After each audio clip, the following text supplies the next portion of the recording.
two bits of very important news this week. Obviously, um, first is first full week of spring training for those baseball fans. So, Vice Chair Lieu and I rooting for our Dodgers. So that will be in Glendale, Arizona. So I know all of you are very focused on that as well. But more importantly, the House Democratic Caucus is so pleased to welcome back to Congress Tom Swazi after his successful election last night. It's a great day for the country, for the people of New York's third congressional district, and it's a return to replacing someone in that seat, placing someone in that seat with the dignity to solve problems and to work in a bipartisan way to get things done rather than a sideshow that was George Santos.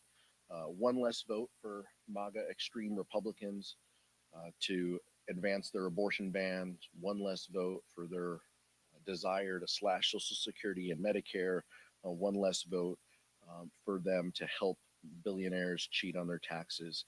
Those are the things that that the public knows and are important for House Democrats. This victory was made possible because of the leadership of our DCCC Field General Susan Del Bene, Leader Jeffries, and the leadership team. They made smart, strategic decisions and investments down the home stretch that led to success. But this election also shows that the economic agenda is working. People are beginning to reap the benefit of landmark legislation that we helped pass together and that Tom Swazi helped pass with us. Because of the leadership of President Biden and Vice President Harris, we have created 14.8 million jobs throughout the country. Inflation is cooling and wages are rising. We know that there's more work to do to ensure that everybody feels in that economic success and that we're building a resilient economy that works for everyone. But we're excited to see this result, and we're excited to see around the country the benefit that those pieces of legislation provide. There's no doubt that we continue to put people over politics. We always have, and we always will, and we welcome back Tom Swazi, who will do just that. With that, I'll introduce the Vice Chair of the House Democratic Caucus, Ted Lieu. Thank you, Chairman Aguilar. This year started off with a series of great economic reports. Consumer sentiment is up, wages are up. We had a blowout jobs report last month, far above expectations. The Dow Jones is above 38,000. If you have a retirement account or an education savings plan, your account is higher now than it was 4 years ago. At the same time, we know prices are high and some people are having trouble making ends meet. And that's why Democrats passed the Inflation Reduction Act to reduce inflation and to cap the cost of drugs such as insulin. It's also why we passed infrastructure law to create jobs and why we passed the Chips and Science Act to bring back high-tech chip manufacturing to America. What are Republicans focused on?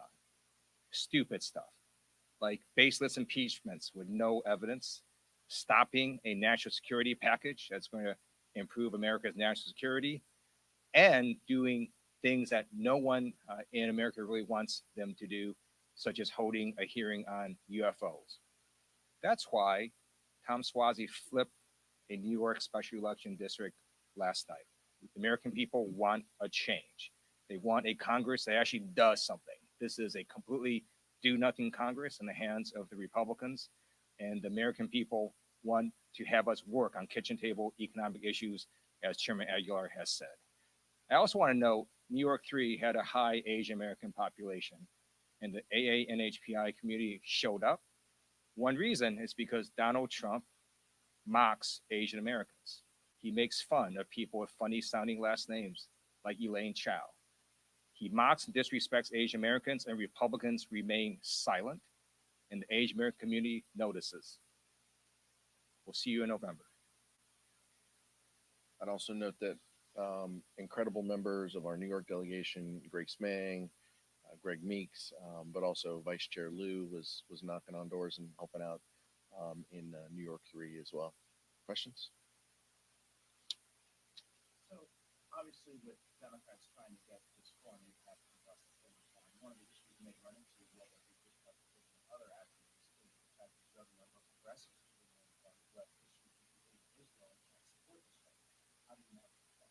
The overwhelming majority of the House Democratic Caucus is ready to vote for this bill.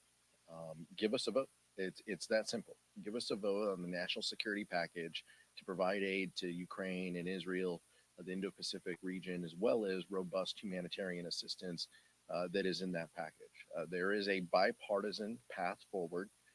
The Senate has just given us that. All we're asking for is a vote. And by the way, over 300 members would vote for a package like that. So the question isn't for House Democrats. The question is for Speaker Johnson. What is he afraid of to put national security first, to help our country, to push back and push back against Putin, and to make sure that our country is protected? What is his concern? Give us a vote.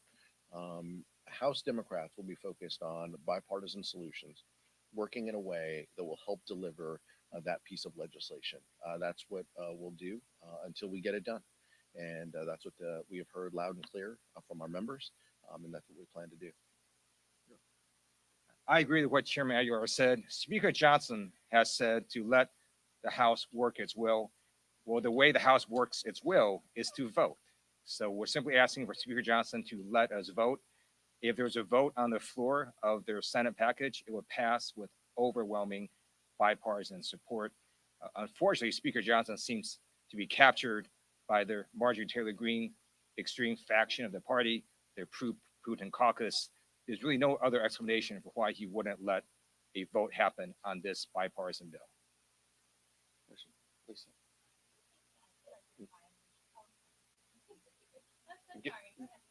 No, go ahead.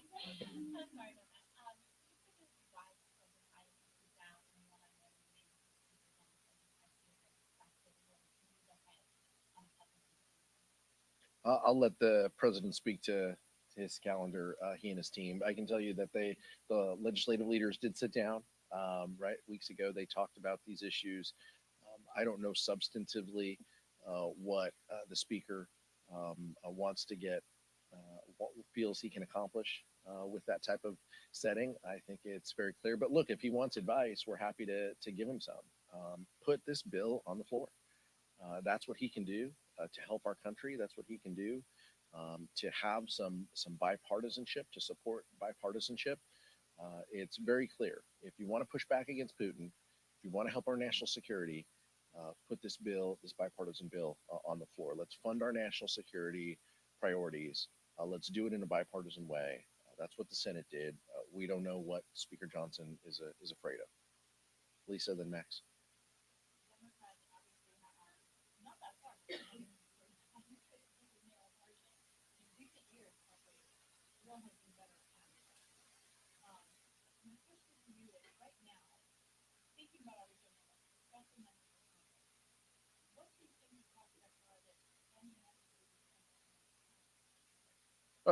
We continue to be hopeful, and Speaker Leader Jeffries has indicated that all options are on the table. Our focus and our goal is to make sure that we fund Ukraine, fund Israel, fund humanitarian assistance, fund Indo-PACOM priorities. That's what the president has asked us to do to meet the national security needs of this country, and we feel that it's important. But the timing is also incredibly important when it comes to Ukraine. Now, we've all had various briefings. The importance of this moment, we have heard Senator McConnell speak on the Senate floor. We have heard other legislative leaders talk about this importance. We feel that, we understand that. Some members just came back from a trip to Ukraine as well. So taking in their thoughts, their reflections of what they saw on the ground. But this is important not just for the United States. This is important for the world. This is important for NATO, and that comes back to why Republicans are pushing back. Donald Trump criticizes NATO, and House Republicans carry his water to try to kill this bill and to torpedo this bill. That's what's going on. Let's be very clear about the Ukraine funding specifically. Donald Trump is the leader of their party, and Donald Trump has said not to fund this. And so it's a concern that every American should have when it comes to national security and what exactly the former president's motivations are. But we stand ready and willing to put up votes to get this done. That's what we're focused on. So take the theatrics aside, take the personalities aside. How do we get this done? That's what House Democrats are focused on. Max?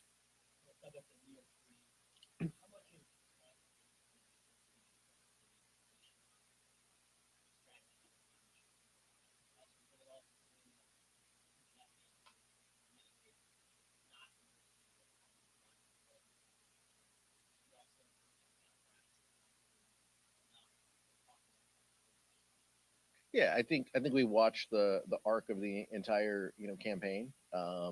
But no, Tom Swazi was a key part. He was a vote for a lot of these pieces of legislation, so I think he can talk about it in a very genuine way, like a lot of our members currently can talk about it. The creation of jobs, Inflation Reduction Act, as the vice chair mentioned, chips and science, bipartisan infrastructure bill. He has the ability, one, to connect with voters because he's done this job. He brings local government experience that he had as well, but he also has a track record that he can talk to and point at. So I do think that where that is possible for our colleagues is they go about campaigning on our track record. Of course, we give credit to the administration for their role and the leadership that they played. But a lot of us have voted for these landmark pieces of legislation that have created jobs. And so it's important to also talk about that. Tom Swazi also has a track record of voting for the Dream and Promise Act and working in a bipartisan way to deliver immigration reform. So I'm not worried about positions that he took or things that he said. I'm confident he's going to be a friend and a colleague on these issues and is going to help us chart a path toward bipartisan success in the future. I think the framing of your question is not correct. Tom Swazi actually ran on comprehensive immigration reform. He supports that. And he also said he supports a Senate bill. It was the Republicans that tanked that Senate bill on the orders of Donald Trump.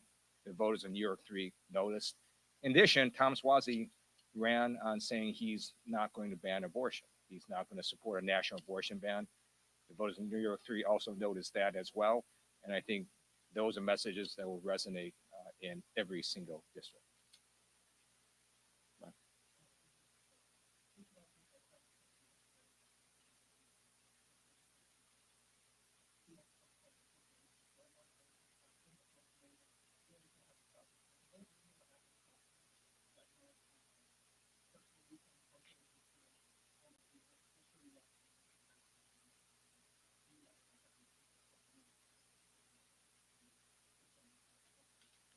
Look, Democrats also believe in on-the-job training, and that's clearly where Speaker Johnson is right now. But you have to be able to do two things at once. Nancy Pelosi frequently did 12 things. I understand doing two is hard for him, but that's what the job entails. And so we've got to focus. We have multiple priorities to get done, and that's what we should be focused on. But the Appropriations Committee should be working on. They have their numbers. They should be marking up those bills. We still have ample time on the floor this week and in 2 weeks that we can take up a national security supplemental if the speaker was truly intent on delivering this, or what we're finding out is he just wants to carry Donald Trump's water. But we have to be able to do multiple things at once here. But he's shown incapable of that.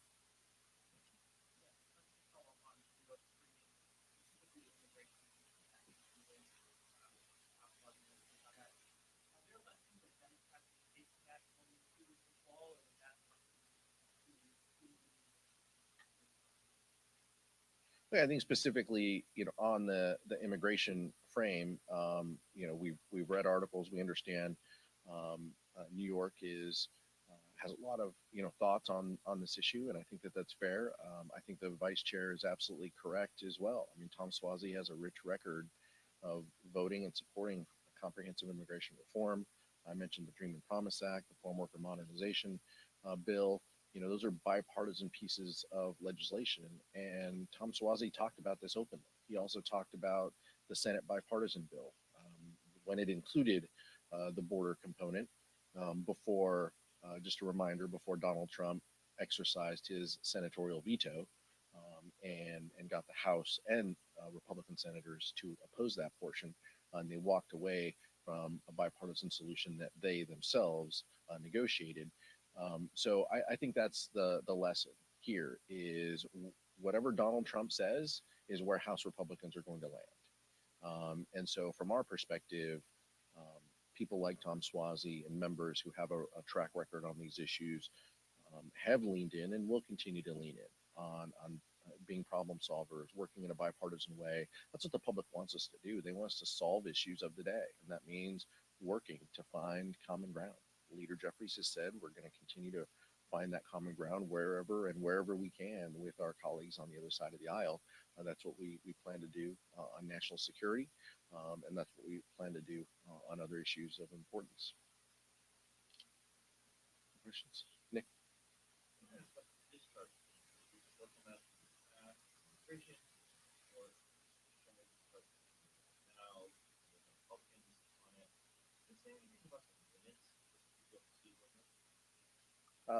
I think that's super insidery.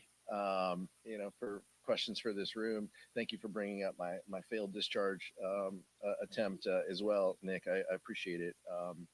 I'll have to seek some more help talking about that. Look, I think it is one tool. Leader Jeffries has said this is one tool that we are considering in order to pass our national security priorities. At the end of the day, the American public is focused on us doing our job.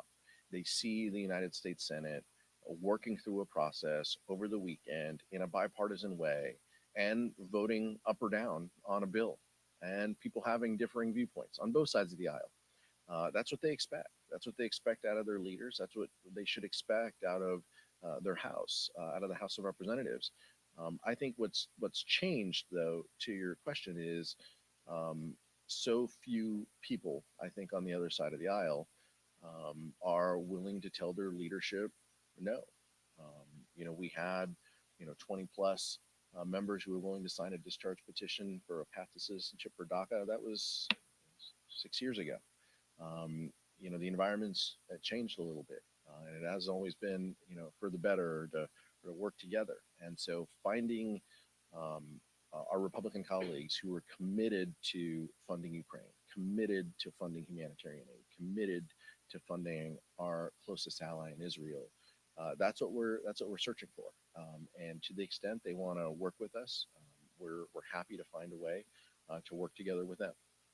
But that's the importance of the moment is to solve this national security prerogative, and we'll figure out the method and the manner in order to do that.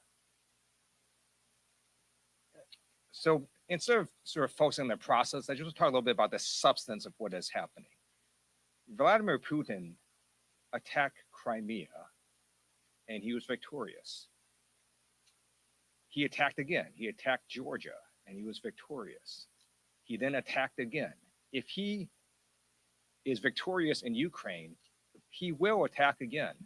And at that point, it's going to cost the U.S. even more money and potentially risk our men and women in our armed forces. It should not be lost on people that Donald Trump basically said that Russia should invade Europe. I didn't say that. He said that. It's on video. And I can tell you, Vladimir Putin is listening to that.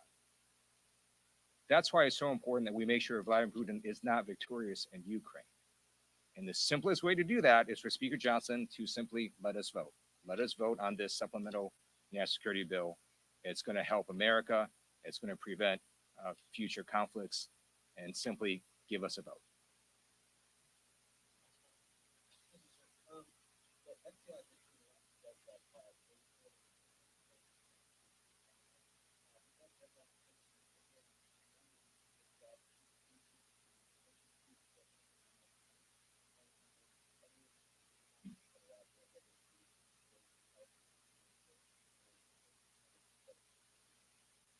Well, stay tuned over the next 48 hours.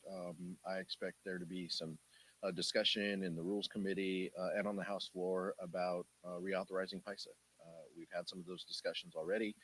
Some of those members need to avail themselves of going down into the SCIF and receiving briefings. But the importance of reauthorizing FISA is a common thread among everybody on this issue. the manner in which we do that, the amendments that may be ruled in order, and how we vote on those is all process stuff. But the importance of FISA is very clear. And so we plan to have that discussion and debate on the floor and in committee. We hope that we can pass that by the end of the week. We'll see. The administration has had conversations with a number of members. We appreciate their viewpoints as the individuals who are the practitioners of FISA, but we play an important oversight role as well. And so we want to make sure that we get it right. And that's the importance of the discussions that we've been having as well, and that we will have this week. Thank you very much.